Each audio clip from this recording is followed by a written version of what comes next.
Press once it's done. Once it's done.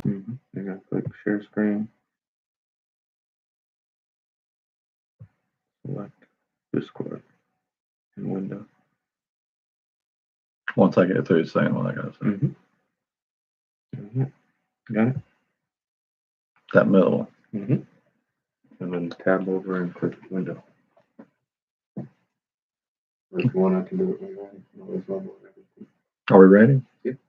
We're recording? Yeah. Oh, okay. So we're live right now. That's all right. Hello, I'm David Freeman with the Church of God, Rocky Mount. We've been about 4 weeks off from having services. It's been a rough winter.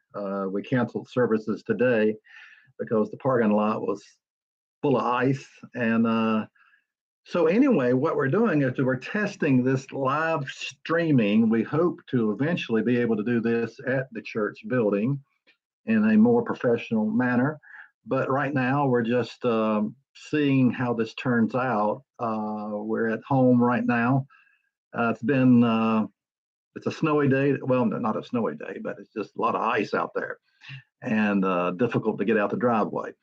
Anyway, today we're going to have our first message by Garrett McVeigh.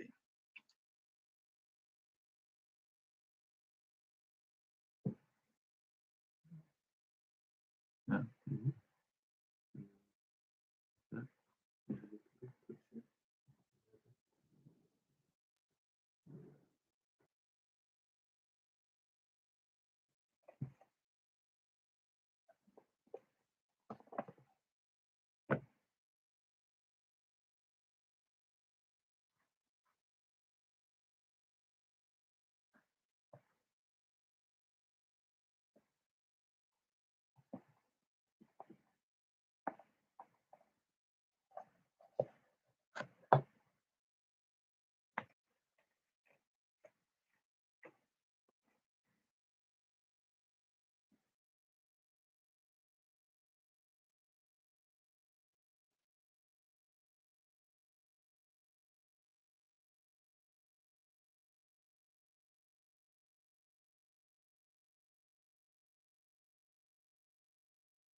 Are you seeing my face? I do. The stream is not seeing my face. Mm-hmm.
You see?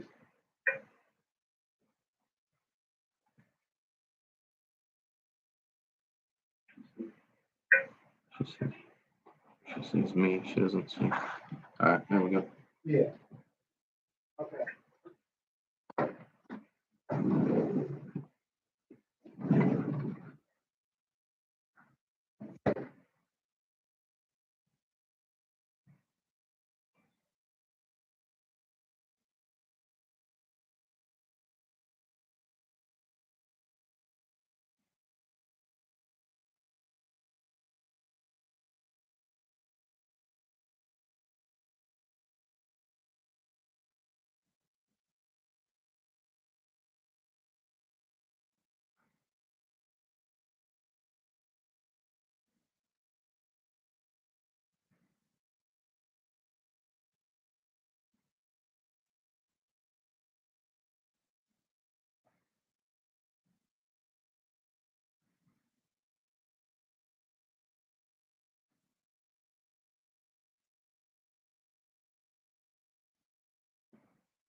You what? Will it work here? They said they saw me, but it was from your screen that Oh. they saw me. It wasn't. Let's try.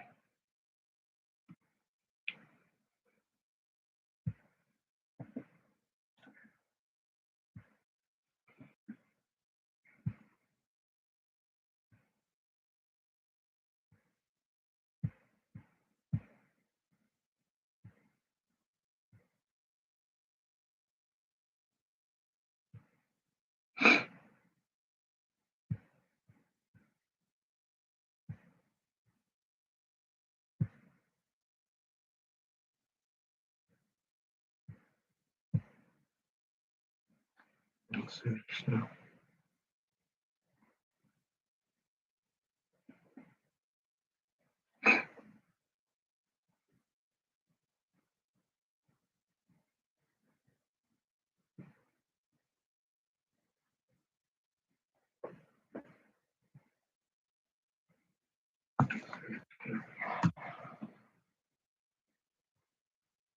you want to just give your message? Yeah. Yeah.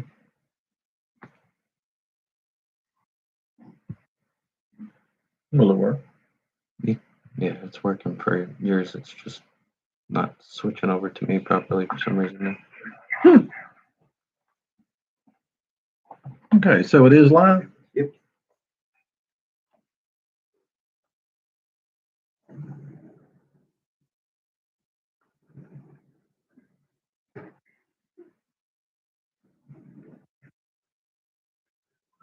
Yeah. Okay. Sorry about that. Just a little technical problem, which is what we're trying to figure out. Okay, the title of this message is To Savor. That is, to savor. In Colossians 3 and verse 2, it says, set your minds on things that are above, not on things that are on this earth. So I take it that we have a choice when it comes to our mind, what we set our mind on. We can set our minds on things above, or we can set our minds on things below. We can set our minds, if we so choose, on good things, or we can set our minds on bad things. We have the choice to set our minds on the positive or the negative. Now, that's a fascinating concept because often we don't think we're very much in control of our minds, and we come up with all kinds of excuses as to, okay, what's wrong with the way I think, But there is a thing called rumination. Ruminating is a cycle that your mind sort of gets locked into of negative thoughts or negative emotions. It's a continuous, can be a continuous vicious cycle where we are just over and over thinking about the worst case scenario. It's sort of like Murphy's Law. If anything can go wrong, it will. And that's sort of how we start our day out, thinking it's a fulfillment of Murphy's Law. It sort of dominates your thoughts. If anything can go wrong, it will. And then we start thinking about how it's going to go wrong and the process for which it's going to go wrong. And this negative scenario and that negative scenario. It's called ruminating. And again, it is a vicious cycle. It's very negative thinking. And, there's a lot of things that we can think about. We can think about past mistakes. Would have, could have, should have. I could have done that. I should have done that. I should have, would have, could have, should have is a very common, way that we sort of think sometimes negatively. I could have done better. And when you think about, well, who couldn't do better? I mean, that's a common ground for all of us.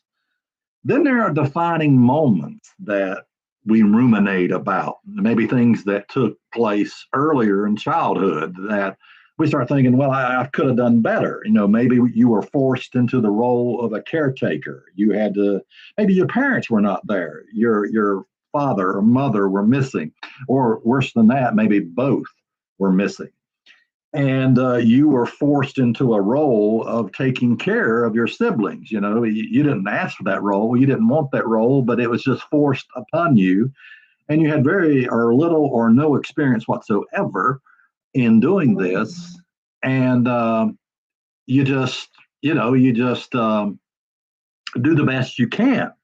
But we ruminate about, well, I could have done better. Mistakes were made, but that's what we ruminate about.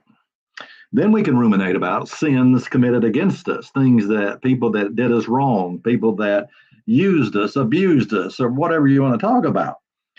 And it's a strange thing that our ruminating minds, if someone compliments us, we don't ruminate on that. It's the negative comments. It's the put downs that we ruminate about. I do a program called Is That Really in the Bible? And I've been called a lot of things. I've been called a false prophet, a fool, an idiot, or whatever.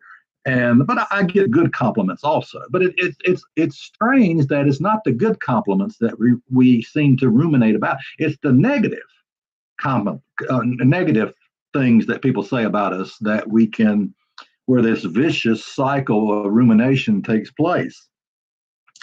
Philippians 3 and verse 13 says, "Brethren, I count not myself to apprehended, but this one thing I do, forgetting those things which are behind and reaching forth unto those things which are before." Now, Paul is talking about, obviously, he's talking about his past, and his past was not a pretty life. He persecuted the church. He killed Christians. He referred to himself as the chief of sinners. And that's quite a statement when you think about it. The number one sinner, if it's one thing I'm good at, it's sinning. Okay. But he says, look, I am forgetting those things which are behind me. All right. How do you forget? Sort of hard to forget, is it not? And I'm not sure I have the answer to that one, but I would say this: just stop it. Just stop it. I mean, is the constant torment, let me ask you a question, is the constant torment of ruminating doing you, this vicious cycle of tormenting thoughts or whatever, is it doing you any good? Is it helping you mentally, physically, spiritually? Is it helping you at all? Well, you know the answer to that one as well as I. It's not helping at all. Now, I was looking on the internet and I thought, what is the opposite of this vicious cycle of ruminating? And it said the opposite of rumination is to savor. Now, let me repeat that. The opposite of ruminating is to savor. Several years ago at the Feast of Tabernacles, Panama City Beach, was a steakhouse, Angelo's, and they're known for their great steaks, and they have their own seasoning. And we had ordered a steak, my wife and a couple of friends of ours, and the waitress delivered our steak, and she said, now before you eat the steak, they give you a half piece of lemon. It said you squirt that juice on your steak before you take the first bite. And I'm telling you, I don't know what the connection was between the seasoning and the lemon and all that, but my friend took a bite and it was like, oh, you savor. I took a bite and it's just like, man, I don't think I've ever had a steak like that. I mean, you savor the moment, you savor the flavor. So savoring is in many ways the opposite of rumination. It's a focus on replaying positive thoughts and memories, including reminiscing about past accomplishments, things you are grateful for, or uplifting ideas. And I think this is the opposite of this vicious cycle of rumination. The ruminating mind is to savor. I think this is why to write down, to journal how your day goes, your accomplishment, what you do, what you achieve, what you are able to accomplish, that because we forget about it. I know I do. I do a lot in one day and I forget everything I did the whole day. And I think I didn't do anything. But if you write it down, you can look back at, okay, I accomplished a lot this day. I did a lot of good today. And it's important to write that down. Unsurprisingly, the ability to easily recall and reflect on positive memories is associated with less depression and anxiety. Well, that's a no-brainer. Okay. In simplest terms, savoring is the act of prolonging happiness and positive emotions. It requires finding something good in the world and then extending that good feeling through reflection, mindfulness, conversation, what you talk about, writing, again, talking about the importance of to journal, to write this down, or creative expression, like a hobby or something, a way that you creatively do things like photographs, music, or the arts. All this is very important. Music is very important, not just Christian music. I mean, music can change your mood. It can change the way you feel. Music can actually bring you out of rumination, this vicious cycle of spinning around and around and running thoughts through your head over and over again. And it doesn't have to be Christian music.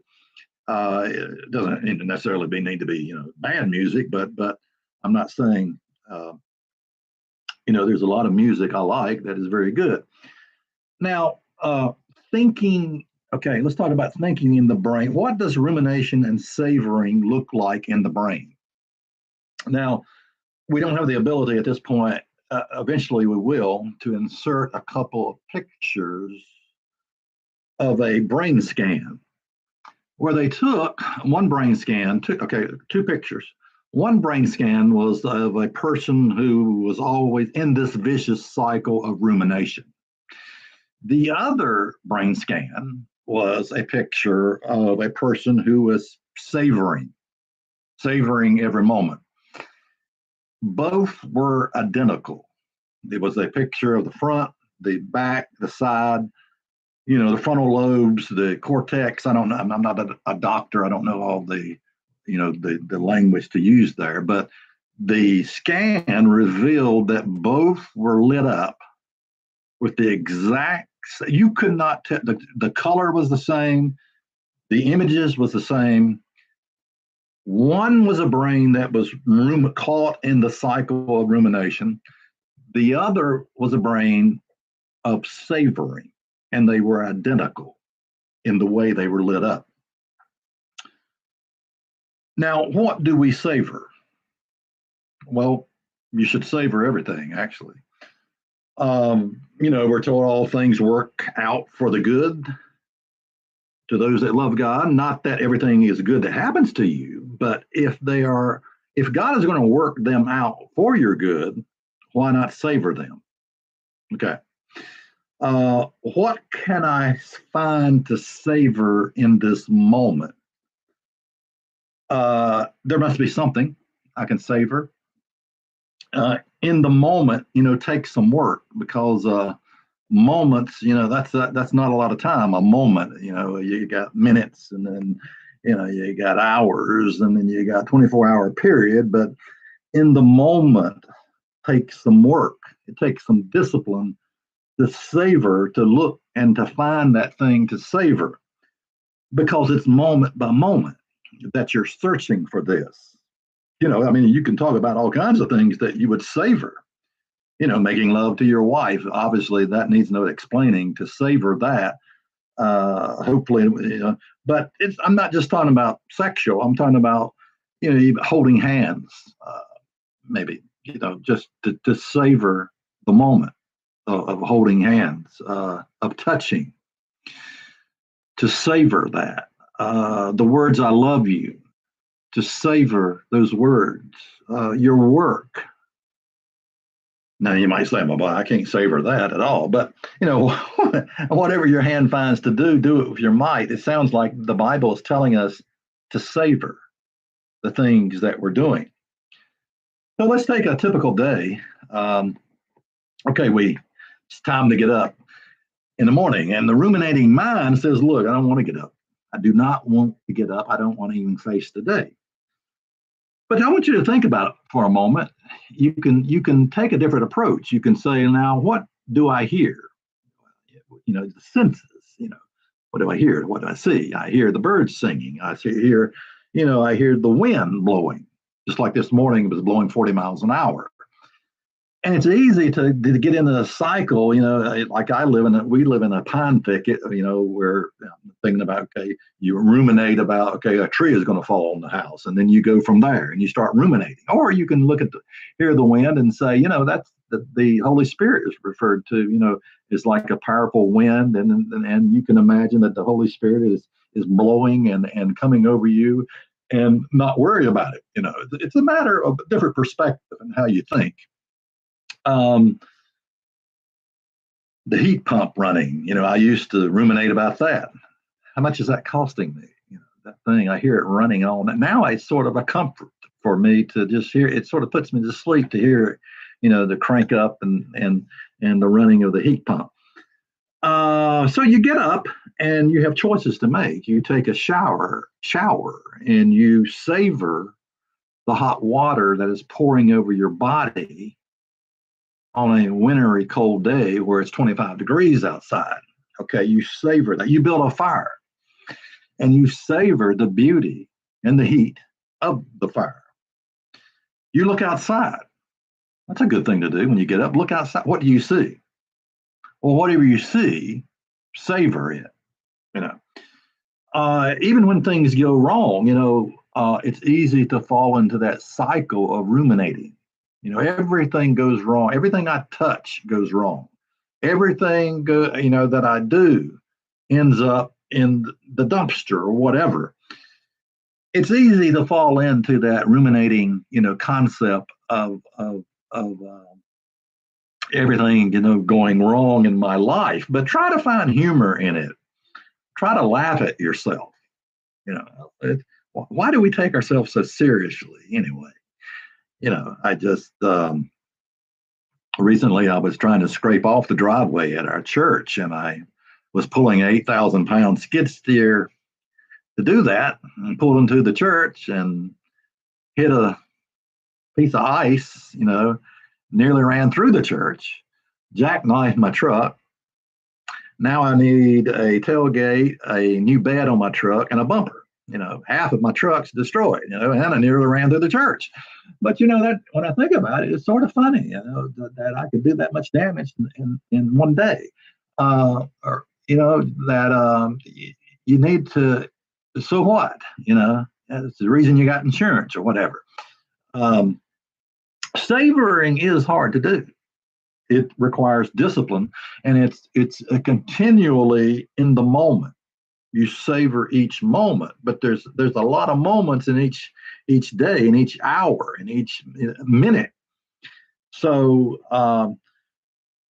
to discipline ourselves to continue in the moment, savoring everything that we do, even in death. Recently I went to a funeral of my brother-in-law's sister, his sister, I believe, yeah. And you think, okay, death, what's there to savor? It's not. What's a good question, but the memories, you can savor the memories. You can reminisce about the good times. There's, hard to do, but it's something that you can find to savor.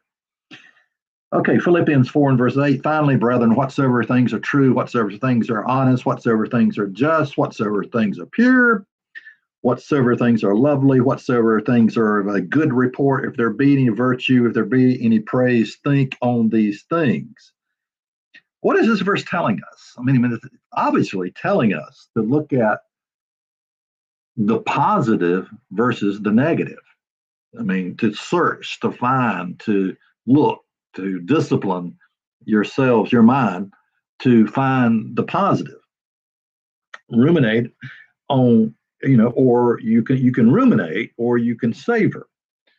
That's a choice that we have. Now, the lesson here is this. What are the practical implications of this study? Now, this is, again, these two pictures, and I wish I could put them up for you, was a real study they did on the ruminating mind caught in a vicious cycle of rumination. Everything's going to hell, whatever. And the image of the mind that savors, it just savors everything. Okay, the two pictures. Okay, actual study that was done. One major takeaway is that those who often get trapped in the negative cycle of rumination also have the capacity to use their brain for savoring and positive thinking. That may be an oversimplified statement. It's easier said than done, is what I'm saying. But the possibility is real. That's what these two images reveal, because they were identical. You could not look at these two images, brain scans, and say, oh, that one's savoring, that one is ruminating. They both were identical in how they were lit up. Okay, so if your brain knows how to ruminate, then your brain knows how to savor. So the question becomes, how will you use your brain today? That's the question. And so Proverbs, in closing here, 25 and verse 28, it says, he whose spirit is without restraint, let's see what version, Revised Standard I'm using. He whose spirit is without restraint is like a city that is broken down and has no wall. Okay, without restraint. Okay, you have the choice. Okay, and what you're going to think about, what you have the choice to get caught in this vicious cycle of ruminating about the worst case scenario and replaying it over and over in your mind. You have that choice to make. You can do that. Or you can savor, and you can discipline yourself to savor every moment, to savor everything that you can find to savor, which is a lot, actually. So let me repeat this in closing. If your brain knows how to ruminate, and this is what this study revealed. Okay, if your brain knows how to ruminate, then your brain also knows how to savor. So the question becomes, how will you use your brain today?